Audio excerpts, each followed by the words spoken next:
somewhat unrelated questions. The first has to do with kind of where austerity comes from. Specifically, there's been a lot of literature that's been coming out over the last couple of years on debt sustainability, the sort of Reinhardt-Rogoff idea, how much debt is too much. I just kind of want to know what's your general opinion on that. Sure. Are there numbers that we can get to? Is there really a point where, there's a tipping point, things so crazy? Right. The other is, well, I'm an undergraduate. I have no background in mathematical economics at all. And let's say I come up to somebody on the street and they tell me, United States, Europe, whatever, they're just spending too much. They just need to cut their budgets.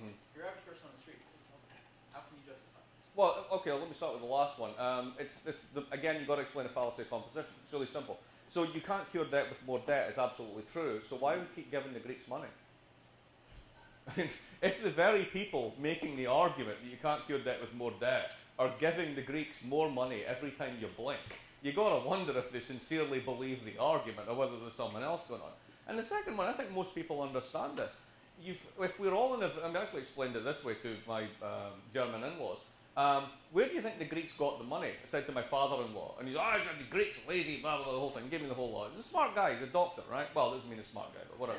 Anyway, and where did they get all the money? And I looked at him and said, from you. And I said, what do you mean? He says, well, you don't spend any money. You have 2 jackets. You're a German. You don't consume, right? So what are you going to do? You take your money and you put it in a bloody Sparkasse, right? Yeah, well, where does that go? Well, that goes from there to another bank, and then it ends up in Deutsche Bank. What do you think Deutsche Bank do with it? Well, they invest it. Yes, in Greek debt, because it's got a high yield. Really? Now, what happens if you all liquidate your Greek debt at once? And you could literally see the light going, my pension would be screwed. That's right. So I think there are ways of walking people through it. I mean, there's nothing wrong with intuitive logics, but they are intuitive logics. Life's more complex, unfortunately. One of the ones I like to say is the Eurozone leaders have an unshakable commitment to this working out. I have an unshakable commitment to Miranda Kerr divorcing Orlando Bloom and marrying me. Right? Unfortunately, I just don't think that unshakable commitment is enough to make it happen. Call me foolish, but I don't think that's the case. In terms of the Reinhardt and Rogoff stuff, the really interesting one's the 30, 60, 90, right? And so 90%, it drops off. Well, it's just a base period calculation. If you change it to every 4 years and did sort of like 25, you'd end up with different numbers. So then we'd say 87% is the cutoff point. So there's a whole bunch of people who you can find in the blog sphere who have gone through this and made this point.